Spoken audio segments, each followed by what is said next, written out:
Unit 2. Structural Organization. In plants and animals. The description of the diverse forms of life on Earth was made only by observation, through naked eyes or later through magnifying lenses and microscopes. This description is mainly of gross structural features, both external and internal. In addition, observable and perceivable living phenomena were also recorded as part of this description. Before experimental biology, or more specifically, physiology, was established as a part of biology, naturalists described only biology. Hence, biology remained as a natural history for a long time. The description, by itself, was amazing in terms of detail.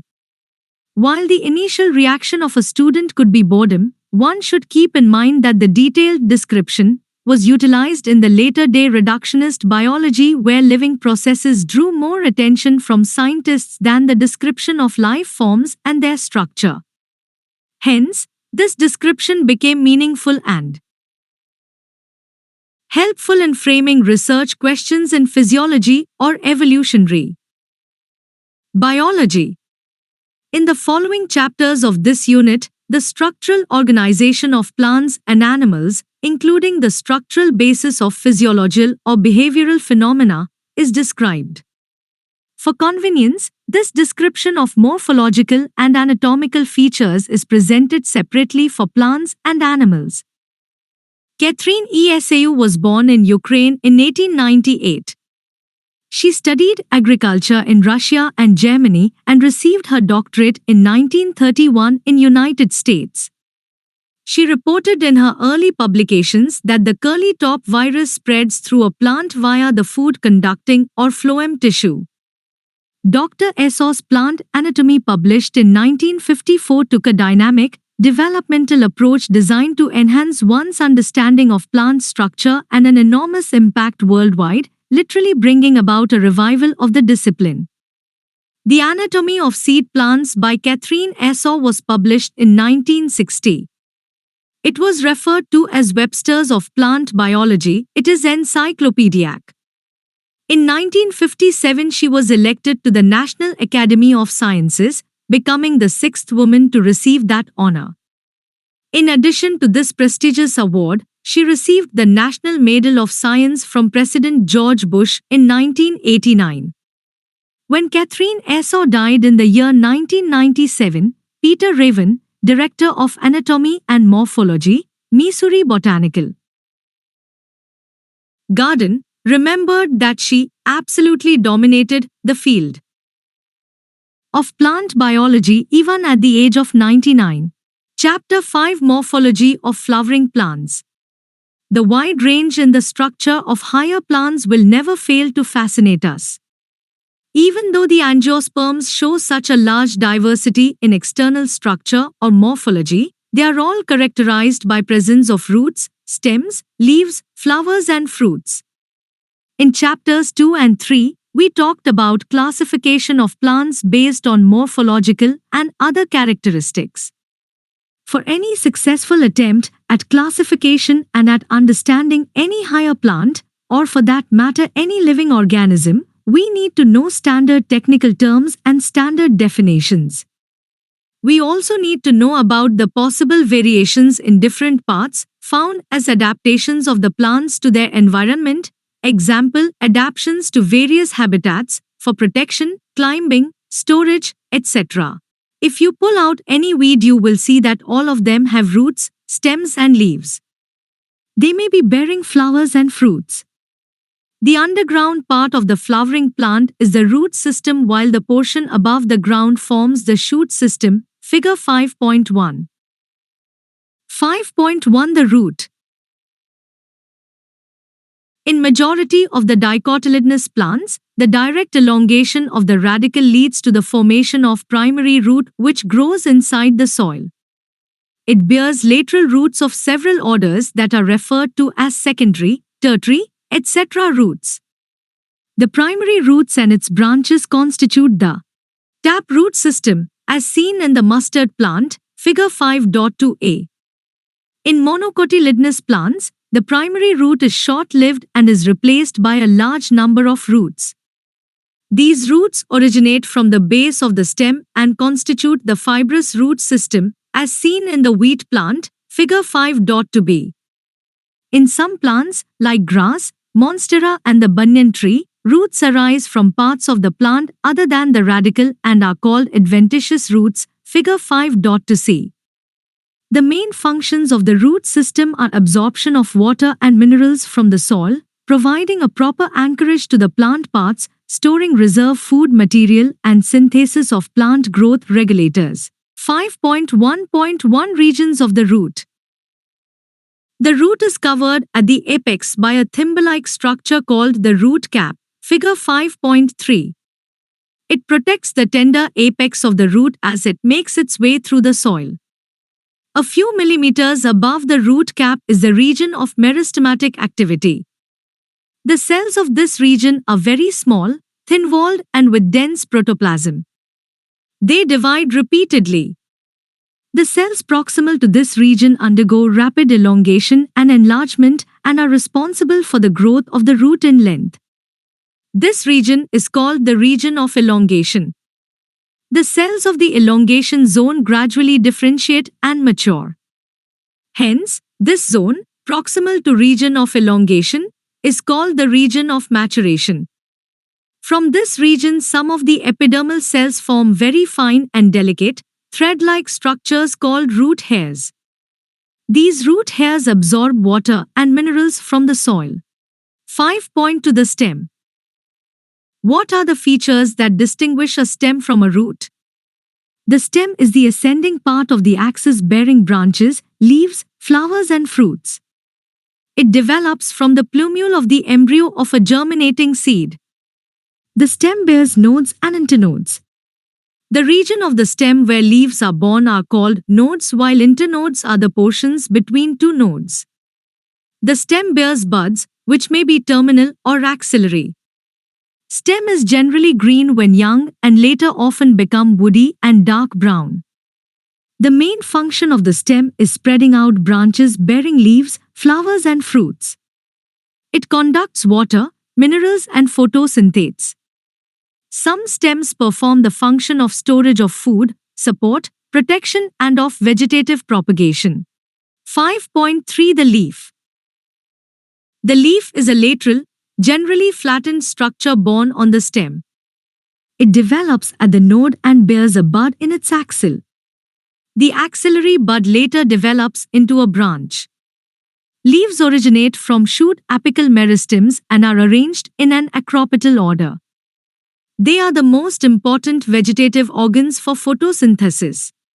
A typical leaf consists of three main parts: leaf base, petiole and lamina, figure 5.4a. The leaf is attached to the stem by the leaf base and may bear two lateral small leaf-like structures called stipules. In monocotyledons, the leaf base expands into a sheath covering the stem partially or wholly. In some leguminous plants, the leaf base may become swollen, which is called the pulvinus. The petiole help hold the blade to light. Long, thin, flexible petioles allow leaf blades to flutter in wind, thereby cooling the leaf and bringing fresh air to leaf surface. The lamina or the leaf blade is the green expanded part of the leaf with veins and veinlets. There is, usually, a middle prominent vein, which is known as the midrib. Veins provide rigidity to the leaf blade and act as channels of transport for water, minerals and food materials. The shape, margin, apex, surface and extent of incision of lamina varies in different leaves. 5.3.1 Venation. The arrangement of veins and the veinlets in the lamina of leaf is termed as venation. When the veinlets form a network, the venation is termed as reticulate, figure 5.4b. When the veins run parallel to each other within a lamina, the venation is termed as parallel, figure 5.4c. Leaves of dicotyledonous plants generally possess reticulate venation, while parallel venation is the characteristic of most monocotyledons. 5.3.2 Types of leaves. A leaf is said to be simple when its lamina is entire or when incised, the incisions do not touch the midrib. When the incisions of the lamina reach up to the midrib, breaking it into a number of leaflets, the leaf is called compound. A bud is present in the axil of petiole in both simple and compound leaves, but not in the axil of leaflets of the compound leaf.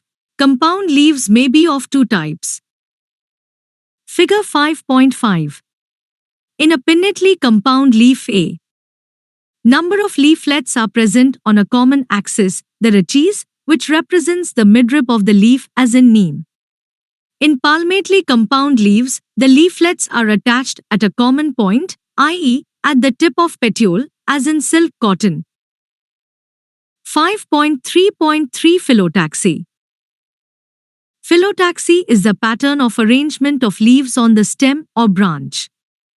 This is usually of three types: alternate, opposite and whorled, figure 5.6. In alternate type of phyllotaxy, a single leaf arises at each node in alternate manner, as in China rose, mustard and sunflower plants. In opposite type, a pair of leaves arise at each node and lie opposite to each other, as in Calotropis and guava plants. If more than two leaves arise at a node and form a whorl, it is called whorled, as in Alstonia. 5.4 The inflorescence. A flower is a modified shoot wherein the shoot apical meristem changes to floral meristem. Internodes do not elongate and the axis gets condensed.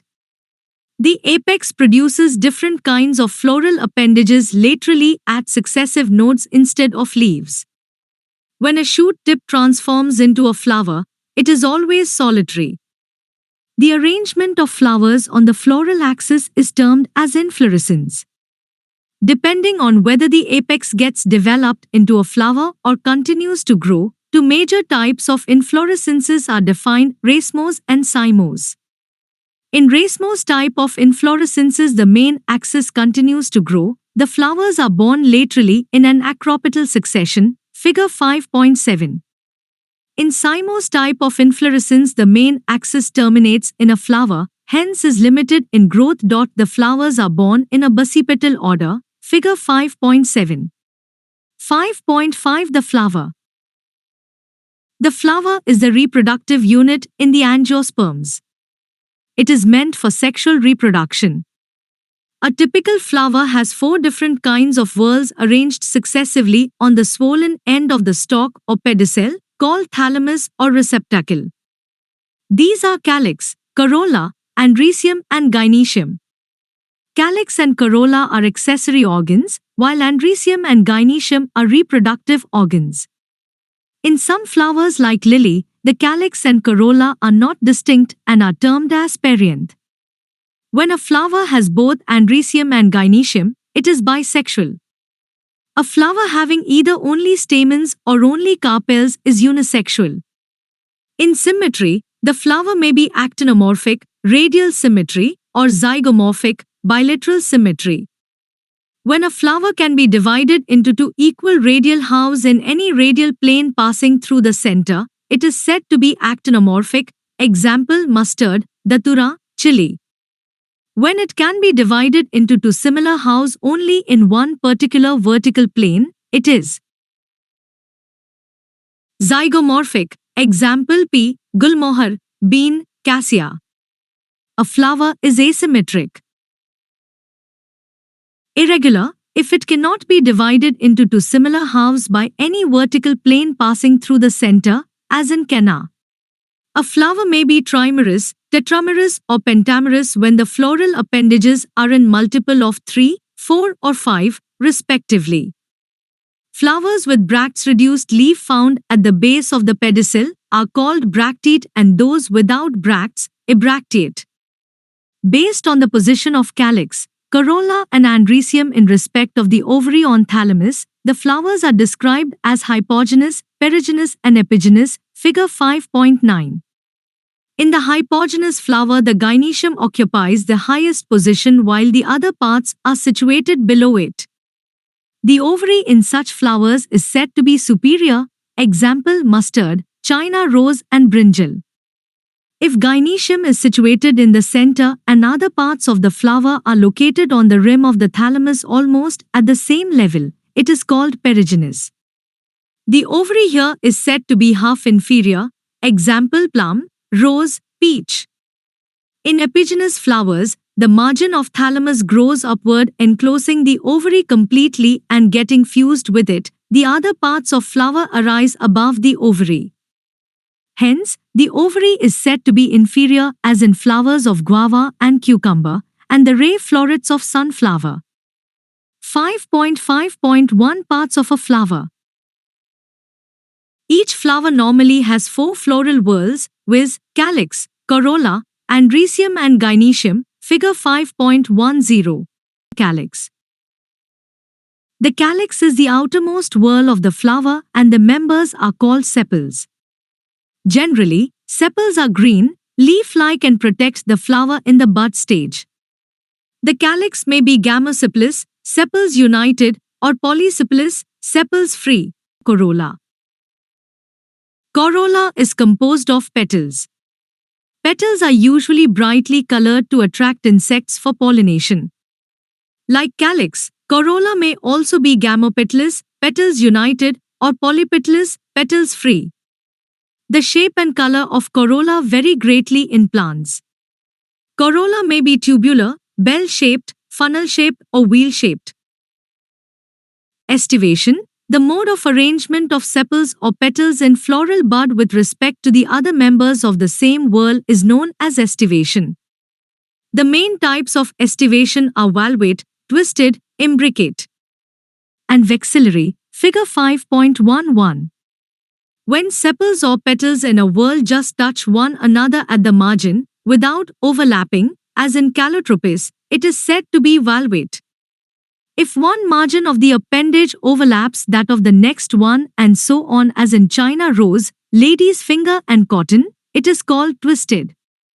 If the margins of sepals or petals overlap one another but not in any particular direction as in cassia and gulmohar, the estivation is called imbricate.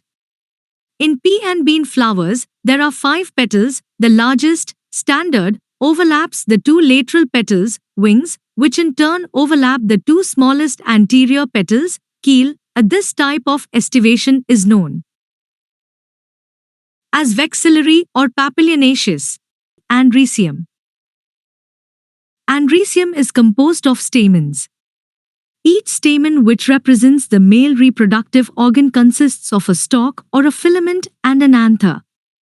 Each anther is usually bilobed and each lobe has 2 chambers, the pollen sacs. The pollen grains are produced in pollen sacs.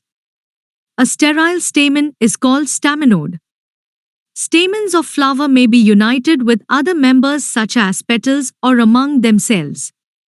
When stamens are attached to the petals, they are epipetalous as in brinjal, or epiphyllous when attached to the perianth as in the flowers of lily. The stamens in a flower may either remain free, polyandrous, or may be united in varying degrees. The stamens may be united into one bunch or one bundle, monoadelphous, as in China rose, or 2 bundles, diadelphous, as in pea, or into more than 2 bundles, polyadelphous, as in citrus. There may be a variation in the length of filaments within a flower, as in salvia and mustard. 5.5.1.4 Gynoecium. Gynoecium is the female reproductive part of the flower and is made up of 1 or more carpels. A carpel consists of 3 parts, namely stigma, style and ovary. Ovary is the enlarged basal part, on which lies the elongated tube, the style. The style connects the ovary to the stigma. The stigma is usually at the tip of the style and is the receptive surface for pollen grains. Each ovary bears 1 or more ovules attached to a flattened, cushion-like placenta. When more than 1 carpel is present, they may be free, as in lotus and rose, and are called apocarpous. They are termed syncarpous when carpels are fused, as in mustard and tomato. After fertilization, the ovules develop into seeds and the ovary matures into a fruit. Placentation. The arrangement of ovules within the ovary is known as placentation. The placentation are of different types, namely marginal, axial, parietal, basal, central and free central, figure 5.12. In marginal placentation, the placenta forms a ridge along the ventral suture of the ovary and the ovules are borne on this ridge forming two rows, as in P. When the placenta is axial and the ovules are attached to it in a multilocular ovary, the placentae is said to be axile, as in China rose, tomato and lemon. In parietal placentation, the ovules develop on the inner wall of the ovary or on peripheral part. Ovary is one-chambered but it becomes two-chambered due to the formation of the false septum, example mustard and ajmon. When the ovules are borne on central axis and septa are absent, as in dianthus and primrose, the placentation is called free central. In basal placentation, the placenta develops at the base of ovary and a single ovule is attached to it, as in sunflower, marigold. 5.6 The fruit. The fruit is a characteristic feature of the flowering plants. It is a mature or ripened ovary developed after fertilization. If a fruit is formed without fertilization of the ovary, it is called a parthenocarpic fruit. Generally, the fruit consists of a wall or pericarp and seeds. The pericarp may be dry or fleshy. When pericarp is thick and fleshy, it is differentiated into the outer epicarp, the middle mesocarp and the inner endocarp. In mango and coconut, the fruit is known as a drupe, figure 5.13. They develop from monocarpillary superior ovaries and are one-seeded. In mango, the pericarp is well differentiated into an outer thin epicarp, a middle fleshy edible mesocarp and an inner stony hard endocarp. In coconut, which is also a drupe, the mesocarp is fibrous. 5.7 The seed. The ovules after fertilization develop into seeds. A seed is made up of a seed coat and an embryo. The embryo is made up of a radicle, an embryonal axis and one, as in wheat, maize, or two cotyledons, as in gram and pea. 5.7.1 Structure of a dicotyledonous seed. The outermost covering of a seed is the seed coat. The seed coat has two layers, the outer testa and the inner tegmen. The hilum is a scar on the seed coat through which the developing seeds were attached to the fruit. Above the hilum is a small pore called the micropyle. Within the seed coat is the embryo, consisting of an embryonal axis and two cotyledons. The cotyledons are often fleshy and full of reserve food materials. At the two ends of the embryonal axis are present the radicle and the plumule, figure 5.14. In some seeds such as castor, the endosperm formed as a result of double fertilization is a food-storing tissue and called endospermic seeds. In plants such as bean, gram and pea, the endosperm is not present in mature seeds and such seeds are called non-endospermous. 5.7.2 Structure of monocotyledonous seed. Generally, monocotyledonous seeds are endospermic but some as in orchids are non-endospermic. In the seeds of cereals such as maize, the seed coat is membranous and generally fused with the fruit wall. The endosperm is bulky and stores food. The outer covering of endosperm separates the embryo by a proteinous layer called aleuron layer. The embryo is small and situated in a groove at one end of the endosperm. It consists of one large and shield-shaped cotyledon known as scutellum and a short axis with a plumule and a radicle. The plumule and radicle are enclosed in sheaths which are called coleoptile and coleorhiza respectively, figure 5.15. 5.8 Semi-technical description of a typical flowering plant. Various morphological features are used to describe a flowering plant. The description has to be brief, in a simple and scientific language and presented in a proper sequence. The plant is described beginning with its habit, vegetative characters, roots, stem and leaves, and then floral characters, inflorescence, and flower parts. After describing various parts of plant, a floral diagram and a floral formula are presented. The floral formula is represented by some symbols. In the floral formula, BR stands for bracteate, K stands for calyx, C for corolla, P for perianth, A for andrecium and G for gynoecium, G for superior ovary and G for inferior ovary, for male, for female, for bisexual plants, for actinomorphic and for zygomorphic nature of flower. Fusion is indicated by enclosing the figure within bracket and adhesion by a line drawn above the symbols of the floral parts. A floral diagram provides information about the number of parts of a flower, their arrangement and the relation they have with one another. Figure 5.16. The position of the mother axis with respect to the flower is represented by a dot on the top of the floral diagram. Calyx, corolla, andrecium and gynoecium are drawn in successive whorls, calyx being the outermost and the gynoecium being in the center. Floral formula also shows cohesion and adhesion within parts of whorls and between whorls. The floral diagram and floral formula in figure 5.16 represents the mustard plant, family, Brassicaceae. 5.9 Solanaceae. It is a large family, commonly called as the potato family. It is widely distributed in tropics, subtropics and even temperate zones. Figure 5.17. Vegetative characters. Plants mostly herbs, shrubs and rarely small trees. Stem, herbaceous, rarely woody, aerial, erect, cylindrical, branched, solid or hollow, hairy or glabrous. Underground stem in potato. Solum tuberosum. Leaves, alternate, simple, rarely pinnately compound, exstipulate, venation reticulate. Floral characters. Inflorescence, solitary, axillary or cymose as in Solum flower, bisexual, actinomorphic calyx, sepals 5, united, persistent, valved estivation corolla, petals 5, united, valved estivation andrecium, stamens 5, epipetalous gynoecium, bicarpellary obligately placed, syncarpous, ovary superior, bilocular, placenta swollen with many ovules, axile fruits, berry or capsule seeds, many, endospermous. Floral formula. Economic importance.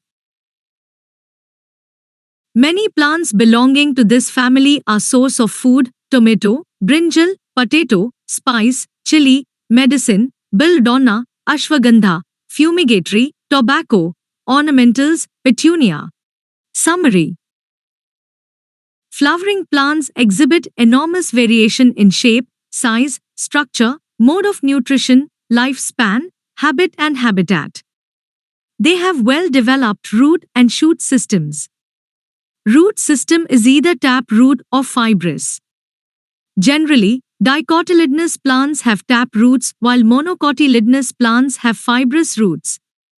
The roots in some plants get modified for storage of food, mechanical support and respiration. The shoot system is differentiated into stem, leaves, flowers and fruits. The morphological features of stems like the presence of nodes and internodes, multicellular hair and positively phototropic nature help to differentiate the stems from roots. Leaf is a lateral outgrowth of stem developed exogenously at the node. These are green in color to perform the function of photosynthesis. Leaves exhibit marked variations in their shape, size, margin, apex and extent of incisions of leaf blade, lamina. The flower is a modified shoot, meant for sexual reproduction. The flowers are arranged in different types of inflorescences. They exhibit enormous variation in structure, symmetry, position of ovary in relation to other parts, arrangement of petals, sepals, ovules, etc. After fertilization, the ovary is modified into fruits and ovules into seeds. Seeds either may be monocotyledonous or dicotyledonous. They vary in shape, size, and period of viability. The floral characteristics form the basis of classification and identification of flowering plants. This can be illustrated through semi-technical descriptions of families. Hence, a flowering plant is described in a definite sequence by using scientific terms. The floral features are represented in the summarized form as floral diagrams and floral formula.